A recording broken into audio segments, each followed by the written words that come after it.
विवेकाचा पारा.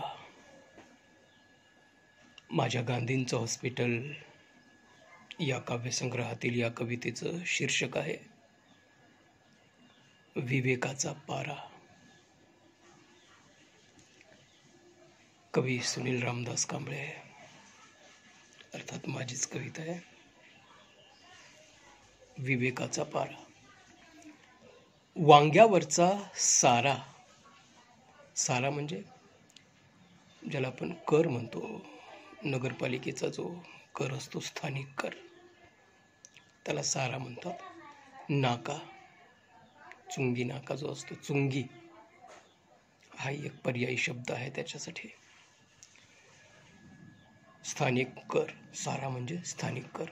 वांग्यावरचा सारा कधी वड्यावर जातो, वांग्यावरचा सारा कधी वड्यावर जातो, फडावरचा तुरा कधी वांग्यावर येतो,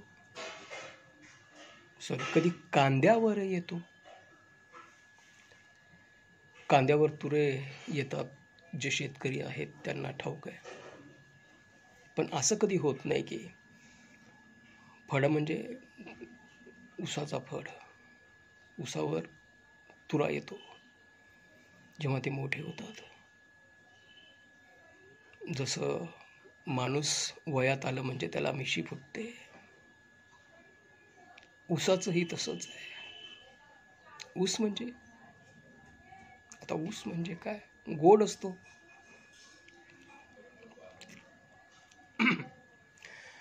वांग्यावरचा सारा कधी वड्यावर जातो,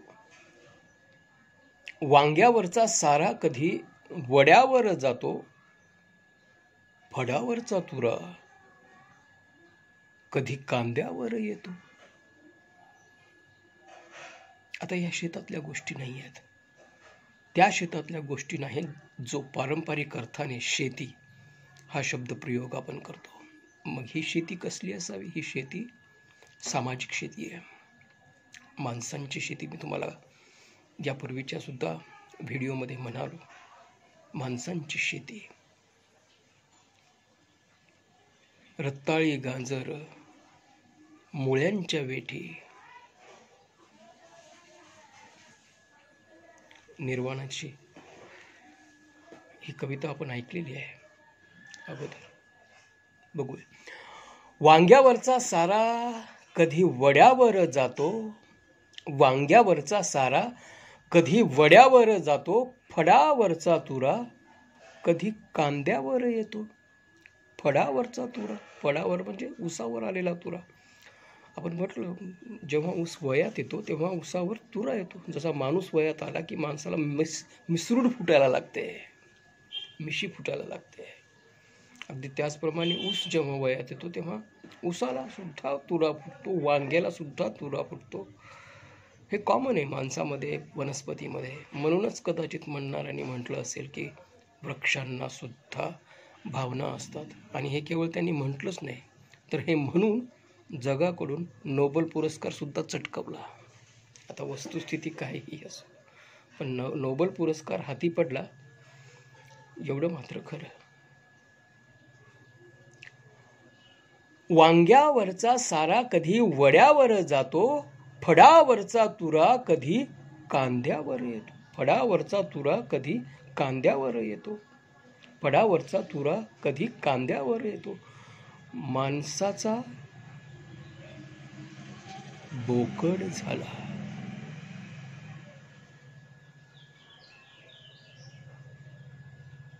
माणसाचा बोकड झाला, माणसांचा बोकड झाला, माणसाचा बोकड झाला. कळलंही नाही का बोकड झाला, काहीही कारण नव्हतं. पण अशा व्यवस्थेमध्ये ते शक्य आहे. कशा व्यवस्थेमध्ये? प्रतिपक्ष पिशाच्यांच्या. जी व्यवस्था प्रतिपक्ष पिशाच्यांनी पिछाडलेली असते, अशा व्यवस्थेमध्ये असं होतं. माणसाचा बोकड होतो, माणसाला कळतही नाही. काही कारण लागत नाही, काहीच कारण लागत नाही. कर्माचा तर सुतराम संबंध असत नाही, काडी मात्र संबंध असत नाही. कर्म आणि सुख दुःख यांचा प्रतिपक्षांच्या व्यवस्थेमध्ये अर्थार्थी काहीच संबंध असत नाही. त्यांना वाटलं स्वराज्याच्या शिलेदारांना की हा माणूस बोकड आहे. बोकड आहे म्हणजे आहे.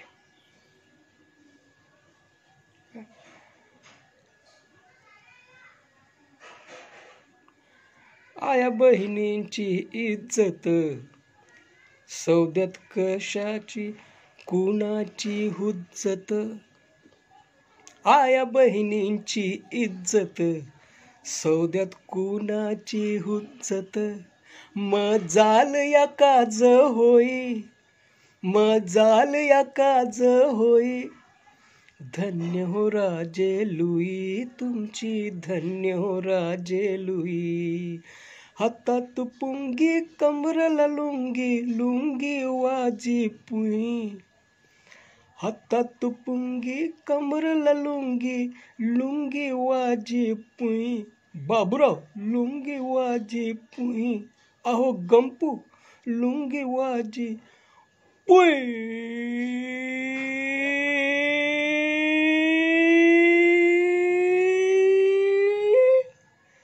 धन्य हो राजे लुई तुमची, धन्य हो राजे लुई. धन्य हो राजे लुई तुमची, धन्य हो राजे लुई. कशाचाच कशाशी काही संबंध असत नाही. मला वाटलं मेरे मन को भाया, मैंने कुत्ता काट के खाया. स्वराज्य हे लुई राजेंचं, उत्पाताच्या काजेचं.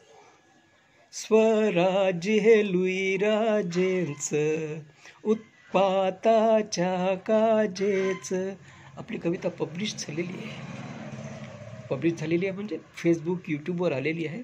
कधी वेळ मिळाला माझ्या फेसबुक अकाउंटवर, माझ्या टाईमलाईनवर पहा. नसेल उघडत फ्रेंडशिप पाठवा, मी स्वीकार करेन.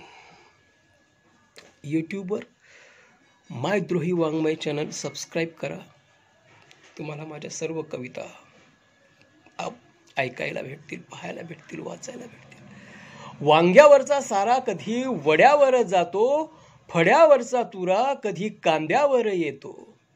वांग्यावरचा सारा कधी वड्यावर जातो, फडावरचा तुरा कधी कांद्यावर येतो. माणसाचा बोकड झाला कळलंही नाही, माणसाचा बोकड झाला कळलंही नाही. विवेकाचा पारा कधी कुठवर नेतो, विवेकाचा पारा कधी कुठवर नेतो. विवेकाचा पारा, विवेक जो अरबी समुद्रामध्ये, हिंदी महासागरामध्ये आपण उभा केला. हिंदी महासागरात देशाच्या मुख्य भूमीवरून बहिष्कृत करून ज्या विवेकाला आपण हिंदी महासागरामध्ये बंदिस्त केलं, तो विवेकाचा पारा. विवेक आहेच नाही तर तो चढणार कुठून. माणसाचा बोकड झाला कळलंही नाही, माणसाचा बोकड झाला कळलंही नाही. का बोकड झाला, कशामुळे माणसाचं बोकड होण्यामागचं कारण काय? काहीच नाही. मेरे मन को भाया, मैंने कुत्ता काट के खाया. मला वाटलं स्वराज्य हे माझं, लुई राजेंचं. स्वराज्य हे माझं, स्वराज्य हे लुई राजेंचं, उत्पाताच्या काजेचं. जोपर्यंत क्रांती होणार नाही तोपर्यंत मानव जातीला मानवतेचा सूर्य पाहायला मिळणार नाही. त्यामुळं हा अत्याचार, ही घुसमट जर थांबवायची असेल तर लुई राजांचं राज्य हे नेस्तनाबूत व्हायलाच हवं. त्याशिवाय मानवतेला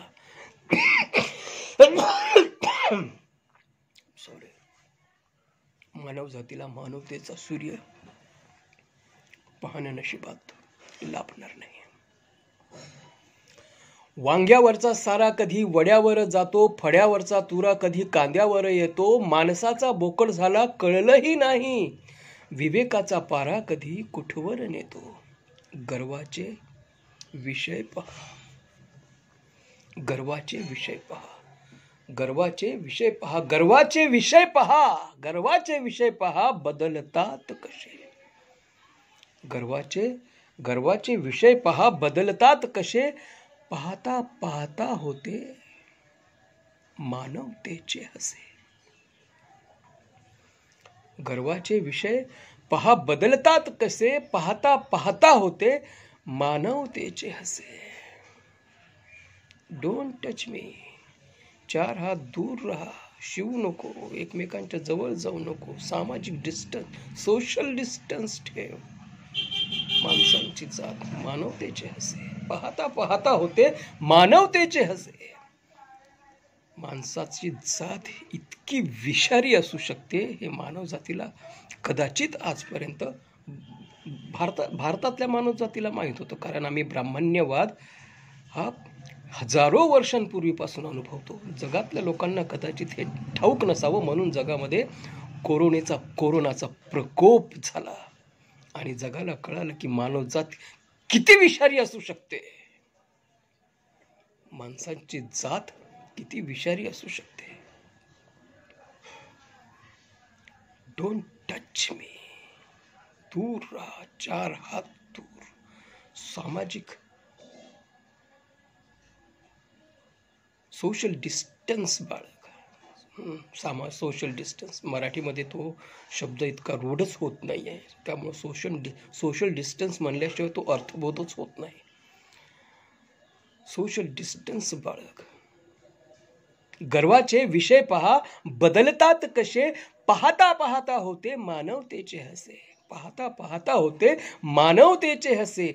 कधी सूर्य अस्ता गेला, कधी सूर्य अस्ता गेला, कधी सूर्य अस्ता गेला, कधी सूर्य अस्ता गेला, कळतही नाही. कधी सूर्य अस्ता गेला कळतही नाही. कधी सूर्य अस्ता गेला कळतही नाही. पडती कपाळी मग दानवतेचे ठसे. पडती कपाळी मग दानवतेचे ठसे. गर्वाचे विषय पहा, बदलतात कसे. पाहता पाहता होते मानवतेचे हसे.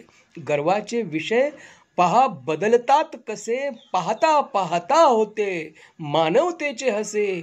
कधी सूर्य अस्ता गेला कळतही नाही. कुणालाच कळलं नाही. कोरोना उद्भवण्या पाठीमागची खरी कारणमीमांसा काय होती. आश्चर्य वाटेल. कोरोनाचे खरे जबाबदार भारतीय आहेत, हिंदू आहेत, ब्राह्मण आहेत. कोरोनाची पार्श्वभूमी पहा, प्रोटोकॉल पहा, कोरोनाचा प्रोटोकॉल पहा आणि ब्राह्मण्यवाद पहा. काहीच फरक नाही, काहीच तिळाचा सुद्धा फरक नाही. तिळाचा सुद्धा फरक नाही. कोरोनाचा प्रोटोकॉल जो आहे तो कोरोनाचा प्रोटोकॉल आणि ब्राह्मण्यवाद एकच आहे मित्रांनो. हे काही खूप असं म्हणजे याला पांडित्य प्राप्त करण्याची गरज नाही आहे. खेड्यातला अशिक्षित अज्ञानी माणूस सुद्धा ब्राह्मण्यवाद काय आहे त्याला ठाऊक आहे. आणि कोरोनाचा जो प्रोटोकॉल आहे तो प्रोटोकॉल जर त्याने ब्राह्मण्यवादाच्या समोर ठेवला, काहीच अंतर नाही आहे. ब्राह्मण्यवाद आणि कोरोनाचा प्रोटोकॉल दोन्ही सेम आहेत. ब्राह्मणांनी अवघ्या जगाला खाल्लं. इथल्या बहुजनांना, मागासवर्गीयांना तर आजपर्यंत खातच होते, पण त्यांची भूक आज इतकी बळावली की त्यांनी अख्खं जग गिळंकृत करण्यास सुरुवात केली होती. माणसाचं भाग्य, माणसाचं पुण्य पावलं म्हणून माणसाची जात वाचली. परंतु माणसाला प्रलयाची चव ब्राह्मणांच्या रूपाने कळाली, ब्राह्मण्यवादाच्या रूपाने कळाली, कोरोनाच्या स्वरूपात कळाली. माणसाचं पुण्य पावलं, अन्यथा ब्राह्मणांनी तर जग बुडूनच टाकलं होतं. अरे नाव भारत आहे म्हणून किती पाप करणार, किती पापाच्या पखाली वाहून भार वाहणार, पापाचा भार किती वाढवणार. नाव भारत आहे म्हणून किती पापाचा भार वाढवणार. काही मर्यादा. गर्वाचे विषय पहा बदलतात कसे, पाहता पाहता होते मानवतेचे हसे. कधी सूर्य असता गेला कळतही नाही. मानवतेचा कधी अस्त झाला. कशामुळे अस्त, कशामुळे प्रलय कोरोनाच्या रूपात जगात आला. मानवांचं पुण्य कधी अस्ताला गेलं की ज्यामुळे कोरोनासारखं भयंकर दैत्य या जगामध्ये मानवजातीचा घास घेण्यासाठी उद्भवलं. हे कळालंही नाही. सर्वसामान्य माणसांची दशा अशी झाली. जे विद्वान आहेत त्यांच्या ते तेव्हाच लक्षात आलं, परंतु सर्वसामान्य लोकांची दशा अशी झाली की त्यांच्यासाठी सत्याचा सूर्य, मानवतेचा सूर्य अस्त झाला. त्यांना कळलंही नाही की कधी सूर्य असता गेला, कधी सूर्य असता गेला कळलंही नाही, कळतही नाही. पडती कपाळी मग दानवतेचे ठसे, दानवतेचे ठसे. तू माझ्या जवळ येऊ नको, मी तुझ्या जवळ येणार नाही. तू मला शिवून घेऊ नको, मी तुला शिवून घेणार नाही. खाणं पिणं रोटी बेटी तर खूप दूरची गोष्ट आहे. ही दानवता. कधी सूर्य असता गेला कळतही नाही, पडती कपाळी मग दानवतेचे ठसे. पश्चातापाचा गहिवर, पश्चातापाचा गहिवर अनावर होतो. किती डोक्यावर घेणार रे महापापाला पुण्य म्हणून. महापापाला पुण्य म्हणून कितवर, कुठवर, कुठपर्यंत डोक्यावर घेऊन नाचणार तुम्ही. कधीतरी भानावर यायला हवं की नाही, कधीतरी भानावर यायला. तोंडातून जन्मले, तोंडातून जन्मले माणसासारखी माणसं.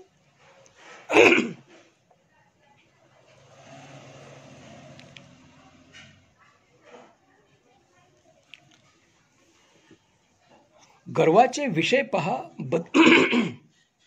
गर्वाचे विषय पहा बदलतात कसे, पाहता पाहता होते मानवतेचे हसे. कधी सूर्य असता गेला कळतही नाही, पडती कपाळी मग दानवतेचे ठसे. पश्चातापाचा गहिवर अनावर होतो, विवेकाचा पारा कधी कुठवर नेतो. पश्चातापाचा गहिवर अनावर होतो, विवेकाचा पारा कधी कुठवर नेतो. पश्चातापाचा गहिवर अनावर होतो, विवेकाचा पारा कधी कुठवर नेतो. चुकणारा चुकतो, चुकतो फक्त एकदा. झाली. माणूस चुकीचा पुतळा आहे. एखादी वेळेस होत असेल,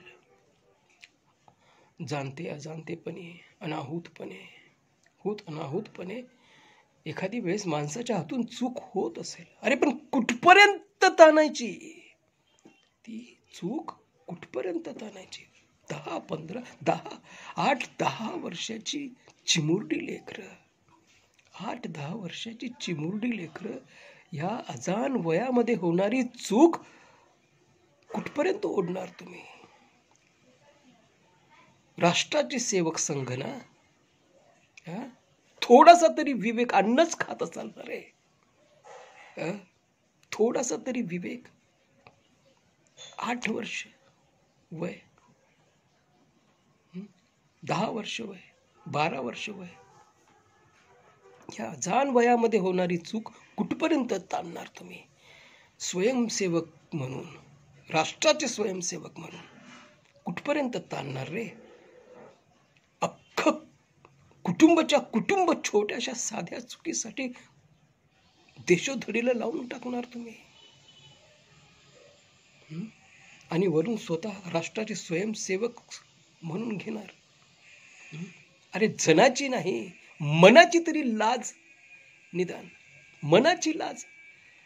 जग सोडून द्या रे, जग सोडून द्या. जगाचं काय, माणसांचंच आहे ते. पण तुम्हाला माणसाचा देह लाभला ना, निदान त्या देहाच्या लज्जेची तरी बूज राखायची. 6 अन् 5 11 वर्षाचे चिमुरडी लेकरं, माहीतही नाही त्याने चूक केली. त्याच्या हातून चूक झालीच नाही, तरी त्याला दोषी ठरवून त्याचं अख्खं कुटुंब गारद करून टाकलं. माणूस म्हणून जराशी सुद्धा कीव वाटली नाही तुम्हाला, थोडीशी सुद्धा त्यांची दया आली नाही. इतके निष्ठुर. अरे माणसांचा देह लाभला, निदान याची तरी आठवण ठेवायला हवी होती. 6वीत शिकणार, 5वीत शिकणारी चिमुरडी, 5वी 6वीत शिकणारी चिमुरडी लेकरं. चूक करणाऱ्याने केली असेल, पण 5वी 6वीत शिकणारी लेकरं चुकून अशी किती चुकणार रे, तेही शाळेमध्ये. असा कसा विवेक, अशी कशी माणसाची, तुम्हाला माणसाचा देह भेटलाच कसा? परमेश्वराच्या जन्मावर प्रश्नचिन्ह उभारण्या इतका घोर प्रश्न आहे हा. तुमच्यासारख्या प्रतिपच्छांना, पिच्छूंना माणसांचा देह मिळतो, हीच परमेश्वराची सर्वात मोठी आश्चर्यकारक निर्मिती आहे. तुमच्यासारख्यांना माणसांचा देह भेटतो म्हणजेच परमेश्वराचं हे आश्चर्य आहे, परमेश्वराच्या हातून घडलेलं आश्चर्य आहे. तुमची चूक नाही, ती परमेश्वराची चूक आहे. ही चूक परमेश्वराची आहे. तुम्हाला माणसाचा देह मिळाला. अरे माणसाचा मल तुमच्यापेक्षा,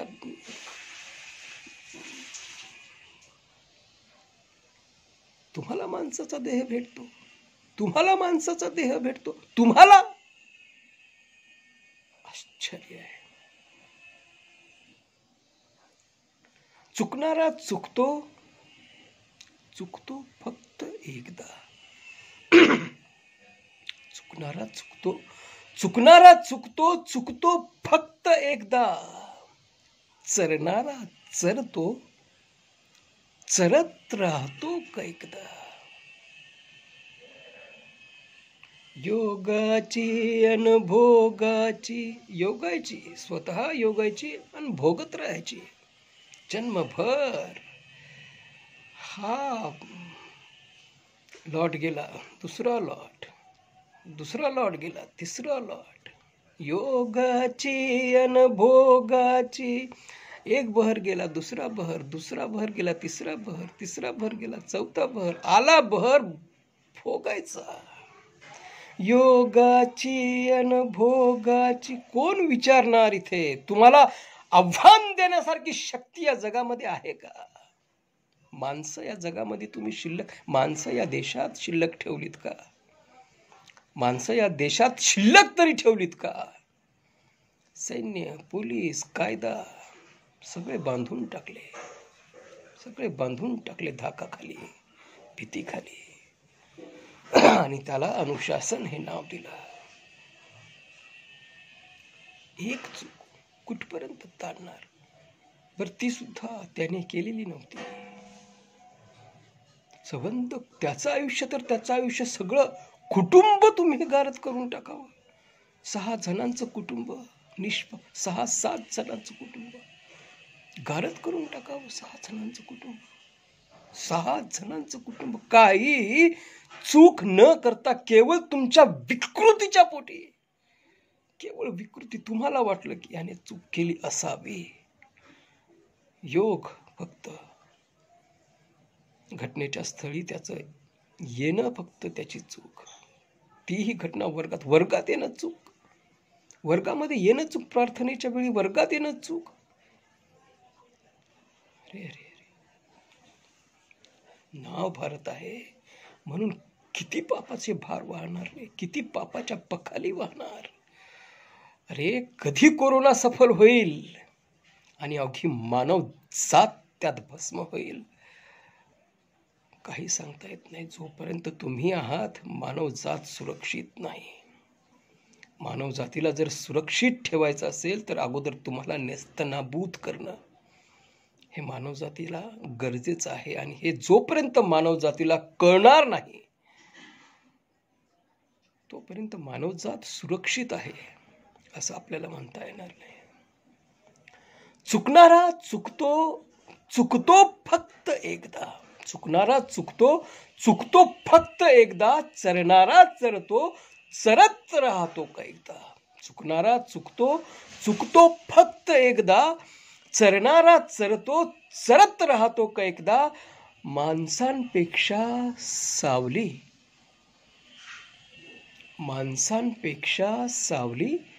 मग मोठी होते.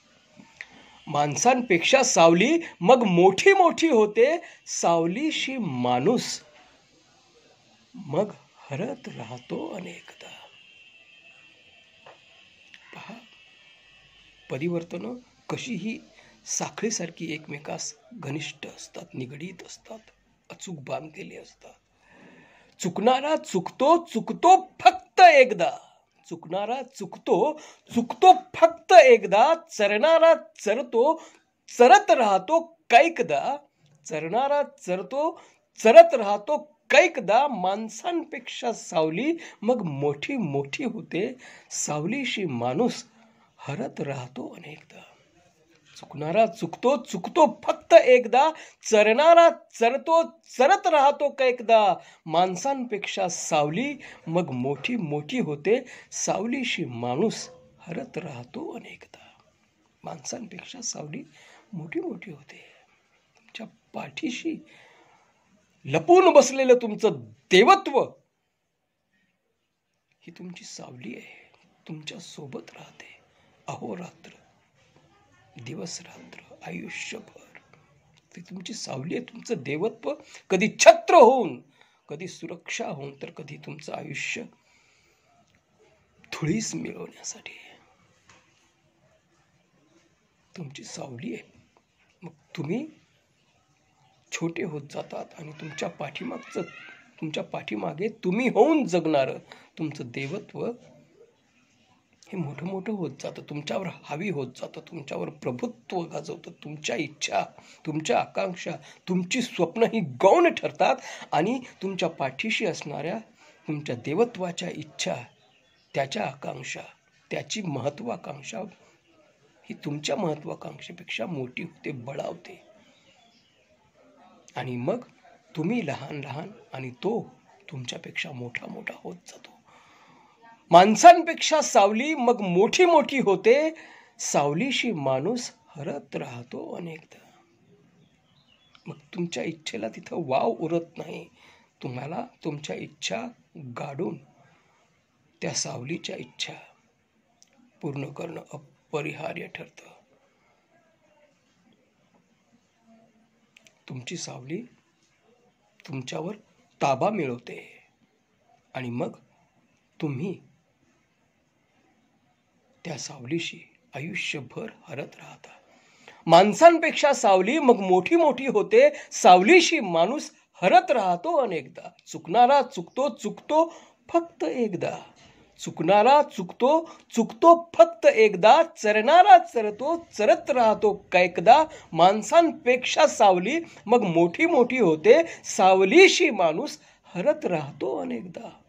हरणारा